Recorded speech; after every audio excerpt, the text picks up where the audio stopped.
मधु sir हमारे साथ आ गए हैं और मैंने कल उनको रिक्वेस्ट किया था कि सबसे पहले CNBC आवाज़ पर आइएगा और ऑब्वियसली मधु सर मुझे मना नहीं करेंगे, तो आ गए हैं स्टूडियो में। Madhu sir good morning.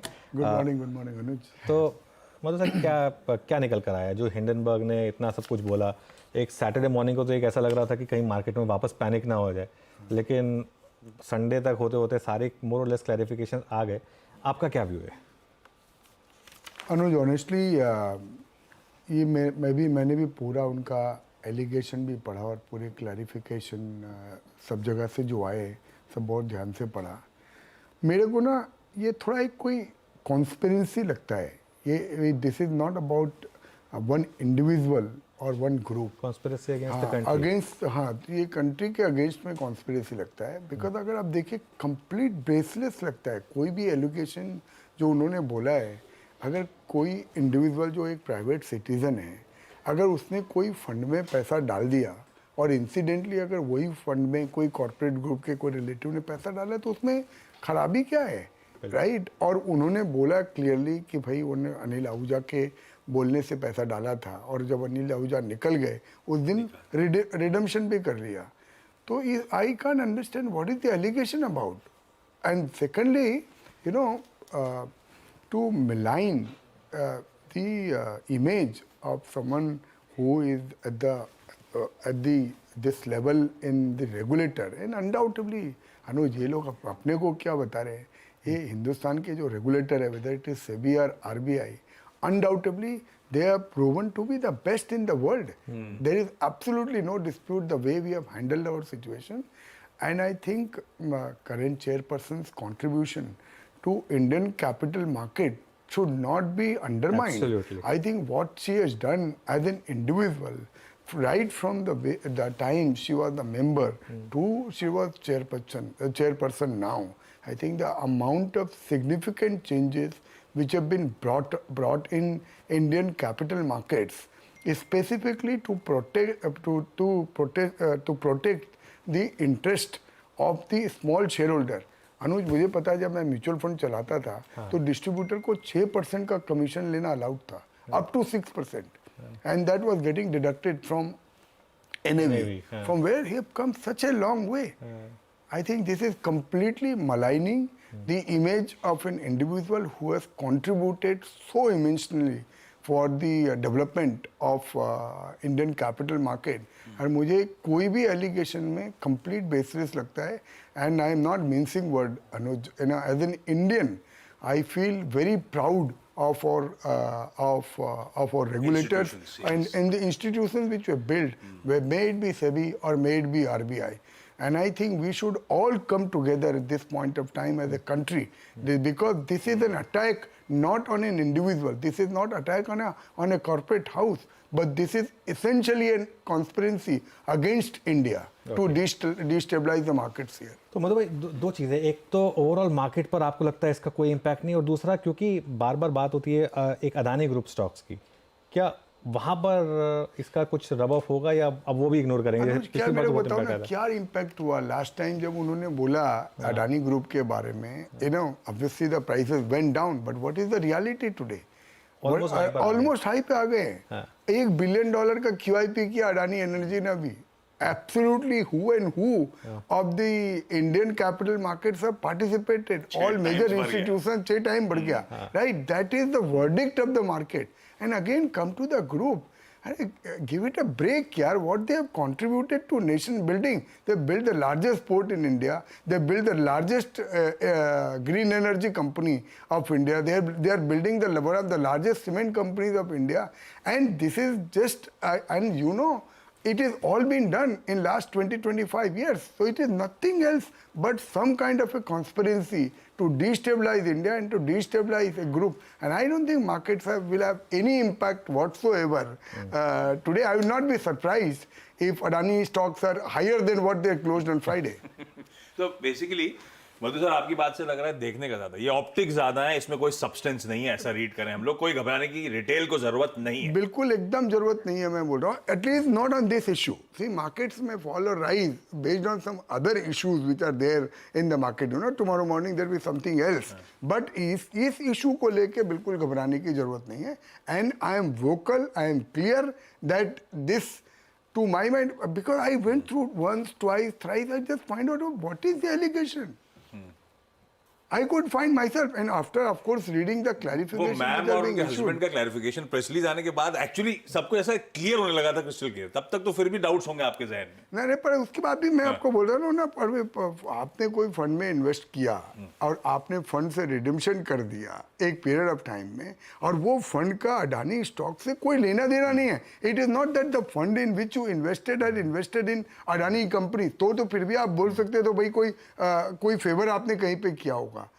दूसरा ये एलिगेशन क्या, ब्लैकस्टोन में आपका उनका हस्बैंड काम करता है, तो क्या हस्बैंड खाली बैठेगा क्या?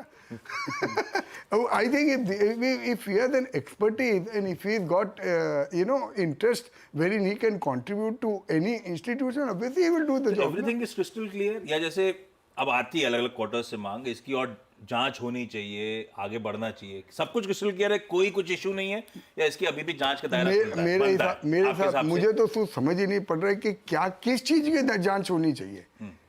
आप मुझे बताइए ना, आप खुद भी एंकर हैं, आप बताइए किस चीज की इसमें जांच होनी चाहिए।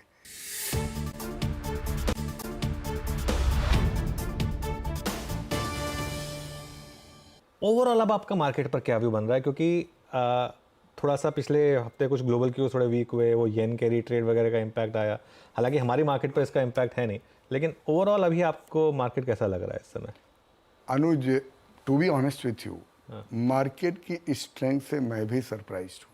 यू नो, यहाँ पे मार्केट ने नॉट ओनली ये येन कैरी ट्रेड तो कुछ नहीं है, इलेक्शन का रिजल्ट ऑब्जर्व कर लिया, बजट का short term long term gains का सरवाइव कर गए अपन, राइट। कितनी सारी लास्ट 6 महीने में चीज़ें हो गई, पर इंडियन मार्केट का जो रेजिलियंस है, you know, it is unbelievable this time. Having said this, I would say that last 3 years, Anuj, returns have been exceptional, and we should be, when we get into investment of this kind, we should be moderate in terms of our expectation over the next 3 to 5 year return. I think India's story is there is no doubt about it, and I think still positive returns will be there, but we should not extrapolate कि अपने जो पैसा बना है last 3-4 साल में, उसको अपने को एक्स्ट्रापोलेट नहीं करना चाहिए। That is point number 1। दूसरा, मैं अनडाउटेबली बोलना चाहूँगा कि कई पॉकेट्स हैं जहाँ वैल्यूएशन कंफर्ट नहीं है, राइट, थोड़ा यूफोरिया के जैसा भी लगता है कई पॉकेट्स में। तो जो भी, अगर आप इंडिविजुअल इन्वेस्टर हो, तो या तो आप अगर म्यूचुअल फंड में लगा रहे हो पैसा, तो केयरफुली म्यूचुअल फंड सेलेक्ट करके लगाइए। पर अगर आप इंडिविजुअल कंपनीज में पैसा लगा रहे हो, तो इवन और भी ज़्यादा उसको माइक्रो एनालिसिस प्रॉपर करके पैसा लगाने की ज़रूरत है। बिकॉज कहीं अगर आप कोई टिप में घुस गए या कहीं पे ज़्यादा बहुत जहाँ मोमेंटम है वहाँ पे घुस गए, तो मुझे लगता है फिर पैसा नुकसान होने का चांस है। फॉर इंस्टेंस, अगर आप देखिए what has happened to even defence stocks, you know, सब यूफोरिया बहुत था 1 महीना पहले। आपको याद होगा अपन ने लास्ट टाइम बात भी करी थी कि ये रेलवे और डिफेंस स्टॉक्स में कंफर्ट नहीं बैठता है। 20-25, 25-30% निकल गए बहुत सारी कंपनियां। तो कमाने में तो बहुत टाइम लगता है दोस्त। 100 का 30 होने में 30% ही घसना लगता है 70 आने के लिए। 70 का 100 जाने के लिए 50% कमाना पड़ता है। नहीं मतलब बिल्कुल। अच्छा, आपने पर्सनली आपके लिए पिछले 2-3 साल काफ़ी शानदार रहे हैं। आपने जो भी टच किया है वो गोल्ड बन गया है। तो अब आप कुछ इस समय कैश पर बैठे हैं, आप फुल्ली इन्वेस्टेड हैं? नहीं, मैं इन्वेस्टेड हूँ अनुज, और काफ़ी सारे शेयर्स मैंने विद फुल डिस्क्लोजर मैं बोलूँगा, काफ़ी सारे बी ग्रुप के शेयर्स मैंने बेचे भी हैं डेफिनेटली। पर अब और मैं तो हमेशा ओपन रहता हूँ, अगर कोई अपॉर्चुनिटी अभी भी दिखती है तो मैं इन्वेस्ट करने को तैयार हूँ। पर मैं डेस्परेट नहीं हूँ। मैं ऐसा नहीं है कि मुझे आज अगर मेरे पास कुछ पैसा कैश है तो मुझे आज के आज लगा देना है। मतलब इन अ सेंस मैं आई एम हैप्पी कि अगर थोड़े दिन अगर कैश में भी बैठ गए और बाजार के मोमेंटम में 2-4-10 अपॉर्चुनिटी निकल भी गई तो ठीक है, पर मुझे गलती नहीं करना है अभी। ठीक बात। अच्छा मधु सर, या आपने कहा बाजार की रेजिलियंस से आप भी सरप्राइज हैं, तो मतलब लॉजिकली इलेक्शन वर्डिक्ट पे गिर जाना था या बजट में जो टैक्सेशन रिलेटेड अनाउंसमेंट से गिर जाना था, हम गिरे नहीं, गिरे भी तो उससे ज्यादा बहुत सॉल्ट बाउंस बैक करते हुए नजर ये आए। टिपिकल बुल मार्केट है दोस्त, 2 घंटे से ज्यादा रिएक्शन हाँ, रुकता ही नहीं वो है, time करेक्शन और- रुकता ही और नहीं contract होता ही चले जा रहा है, है। 2-4 घंटे से ज्यादा करेक्शन रुकता ही नहीं है। अच्छा पॉकेट्स बताया आपने जहाँ पे वैल्यूएशन स्ट्रेच नजर आ रहा है या किसी न किसी रीजन से, ओवरऑल मार्केट्स के निफ्टी के वैल्यूएशंस, क्योंकि हम लोग नहीं, नजर overall हम क्योंकि रिजल्ट सीजन के लास्ट लेग में आ चुके मोटे-मोटे नंबर्स में बहुत ज्यादा उत्साह नजर नहीं आया। उत्साह नहीं है, ये करंट क्वार्टर के नंबर में उत्साह नहीं है, नहीं आया। Definitely I agree with you. पर अगर आप देखो ओवरऑल वैल्यूएशन ना निफ्टी में ऐसा बहुत ज़्यादा स्ट्रेच नहीं है। 1 ईयर डाउन द लाइन अभी भी अपन 20 टाइम पी की बात कर रहे हैं, जो हिस्टोरिकल जो एवरेजेस है वहीं पे कहीं पे है, थोड़ा तो प्रीमियम होगा ही, क्योंकि अभी क्या वैल्यूएशन में लोग एक चीज़ मिस कर रहे हैं। ये लास्ट 5 साल में हमारा सबसे स्टेबल करेंसी है, सबसे स्टेबल इंटरेस्ट रेट है, सबसे ज़्यादा स्टेबल इन्फ्लेशन है, सबसे ज़्यादा स्टेबल मैक्रो इकोनॉमिक फैक्टर्स हैं, राइट। तो वैल्यूएशन का कहीं ना कहीं वो वी कांट कंपेयर आज के वैल्यूएशन को 5 साल के पहले के वैल्यूएशन के बजाय, क्योंकि उस समय इंडिया का मैक्रो इकोनॉमिक सिनारियो विकसित भारत बनने इतना अच्छा नहीं था, राइट। तो थोड़ा वैल्यूएशन का प्रीमियम तो जस्टिफाइड है। तो ओवरऑल निफ्टी में ऐसा यूफोरिया नहीं लगता है, इंडेक्स लेवल पे यूफोरिया नहीं लगता है, इंडिविजुअल कंपनीज इंडिविजुअल सेक्टर्स में केयरफुल रहने की जरूरत है। अच्छा आपने कहा अपॉर्चुनिटी मिलती है तो I am open for opportunity. Absolutely. अब अपना रिटेल के पास पैसा लिमिटेड है, अपन भी एक काम करें, थोड़ा सा कैश में बैठे या नहीं बैठे, फुली इन्वेस्टेड है, क्योंकि आपके पास है, आपके पास अपॉर्चुनिटी आती है, तलाश तो आपको मिल जाती है और उसके लिए आपको डिप्लॉय करने का पैसा है। हमें इस समय थोड़ा सा बहुत पोर्टफोलियो को कैश में रखना चाहिए। नहीं, आई थिंक वो टैक्टिकल एलोकेशन करना चाहिए रिटेल को। मैं ये बोलूँगा, मतलब आपका जो एक पोर्टफोलियो एलोकेशन है ना, इस वक्त लोग जो कर रहे हैं ना, जैसे मैं बहुत सारी स्टोरियाँ सुन रहा हूँ कि बैंक डिपॉजिट को भी निकाल के स्टॉक मार्केट में पैसा लगा दिया, सैलरी या आती नहीं, हम लोग सैलरी आ डाल रही देते है, लोन लेके लोग पैसा लगा रहे हैं, गोल्ड बेच के पैसा लगा रहे हैं, वो मेरे हिसाब से ठीक नहीं है। आप एक वो जो एलोकेशन जो आपने बताया है, आप अपने कि भाई मेरे को 50-60-70% Equity जो है। भी इक्विटी में डालना है मैं इक्विटी में डालूंगा, और बाकी दो दूसरे एसेट क्लासेस हैं, इवन देखो मतलब carried away ना हो। हाँ कैरिड अवे ना हो, but that is one. Second बात है ना, ये बहुत ज़्यादा आसान है ये मोमेंटम में कैरी अवे हो जाना, क्योंकि आदमी ना उसको कंट्रोल नहीं कर पाता है। बोला पड़ोसी ने इतना कमा लिया, बाजू आज सामने वाले ने इतना कमा लिया, पेपर में रोज पढ़ते इसने इतना कमा लिया, ये इतना गुना हो गया, उसके बाद वो टेम्पटेशन को रेजिस्ट कर पाना ना बहुत कठिन होता है इस वक्त। भाई वो हो गया ना, अभी आजकल 20-25% रिटर्न पे भी लगता है कि मैंने तो कुछ नहीं कहा, वो प्रॉब्लम है। एग्जैक्टली।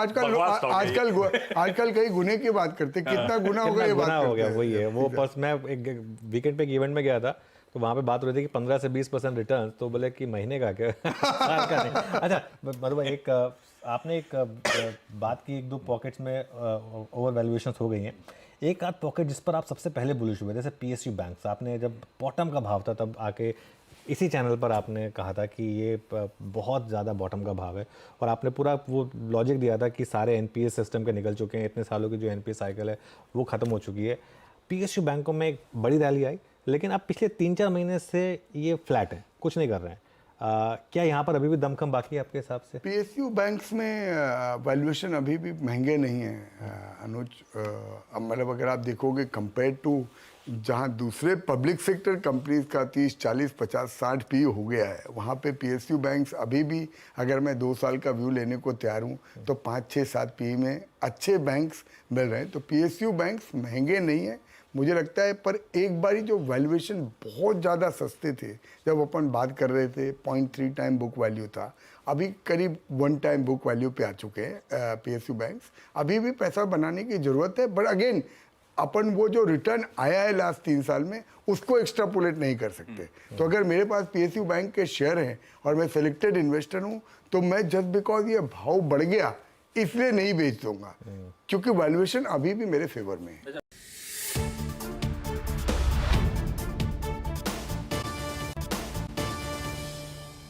समय वैल्यूएशन कंफर्ट किसी पॉकेट में नजर भी आ रहा है क्या, या सब जगह जस्ट ही है और या फिर ओवरस्ट्रेच्ड है?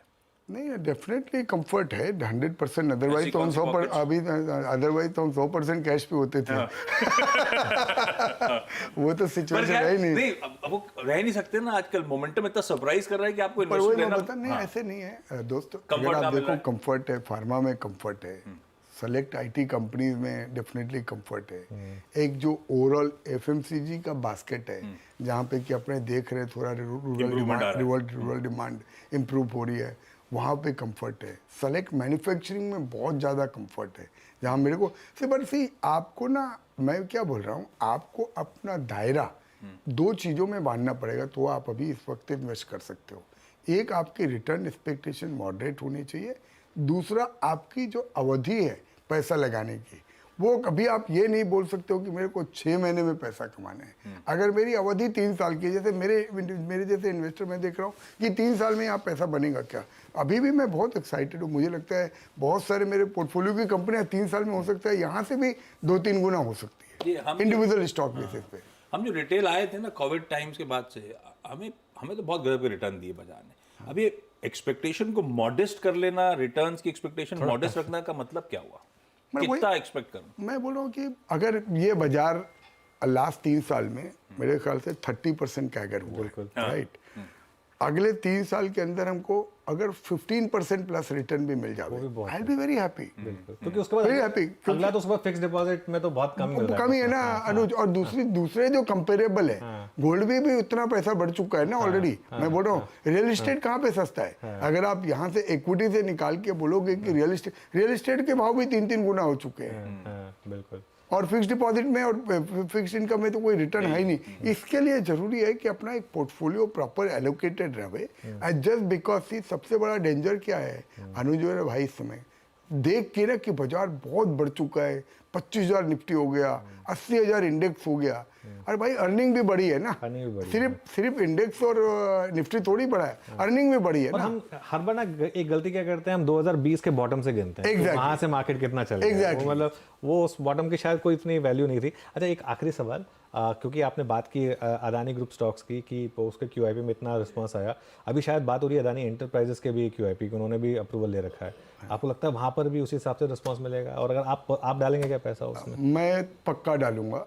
मैं बोल रहा हूँ, मैं गौतम भाई की बहुत इज्जत करता हूँ पर्सनली, बिकॉज मैंने उनको पिछले 25 साल में एक इतना लार्ज इंस्टीट्यूशन और इतना बड़ा ग्रुप बनाते हुए अपनी आंख से देखा है, राइट। और मैं ऑब्वियसली हम जब रिलायंस म्यूचुअल फंड में भी हमने काफ़ी बड़ा इन्वेस्टमेंट किया था ग्रुप में, हमारे बहुत पैसे बने थे। और इंडिविजुअल लेवल पे भी मैंने इन्वेस्टमेंट किया है ग्रुप में। अनुज, इस वक्त मैं बोल रहा हूँ आप लोगों को भी ना, कभी अगर आप देखिए कि एक इंडिविजुअल और एक कंपनी 25 साल में इंडिया में क्या अचीव कर सकती है, उन्होंने ये करके दिखाया और रियल एग्जीक्यूशन है। दूसरा जो अडानी ग्रुप की सबसे अच्छी बड़ी बात है अनुज, जो आज के डिस्कशन के लिए बहुत ज़्यादा रिलेवेंट है, उनका कोई भी वेंचर नेशन बिल्डिंग से क्लियरली लिंक्ड है, अलाइंड है, राइट। तो कोई भी जो काम कर रहे हैं, चाहे वो पावर में कर रहे हैं, चाहे वो पोर्ट में कर रहे हैं, चाहे सीमेंट में कर रहे हैं, हर जगह पे उनका नेशन बिल्डिंग से फुल्ली अलाइंड है। और उन्होंने जो एग्जीक्यूशन कैपेबिलिटी दिखाई है वो एकदम एग्जाम्पलरी है। अभी आप बोलोगे कल अडानी इंटरप्राइजेस का भाव 10 दिन के अंदर 6,000 रुपये हो जाएगा तो I may change my opinion, right. अगर ये वैल्यूएशन पे मुझे मिलेगा और मुझे मौका मिलेगा तो मैं ज़रूर इन्वेस्ट करूँगा। और इस वक्त लास्ट में आपको बोल देता हूँ, अपने इंडिविजुअल कंपनीज के बारे में बात करिए, मेरा इंटरेस्ट है उसमें। कोई भी आदमी जो भी मेरी एडवाइस के ऊपर अमल करना चाहता है वो खुद अपना होमवर्क कर ले और उसके बाद फिर इन्वेस्ट कर। ये बात बिल्कुल सही कही मधु भाई ने, एक स्टैंडर्ड डिस्क्लेमर कि जो भी स्टॉक्स की बात हुई है उनमें मधु सर का इन्वेस्टमेंट हो सकता है। Madhu sir, thank you so much, इतने बड़े दिन पर आप यहाँ पर आए, हमारे साथ हमारे स्टूडियो में आए और हमसे बात की। Thank you so much, thank you so much.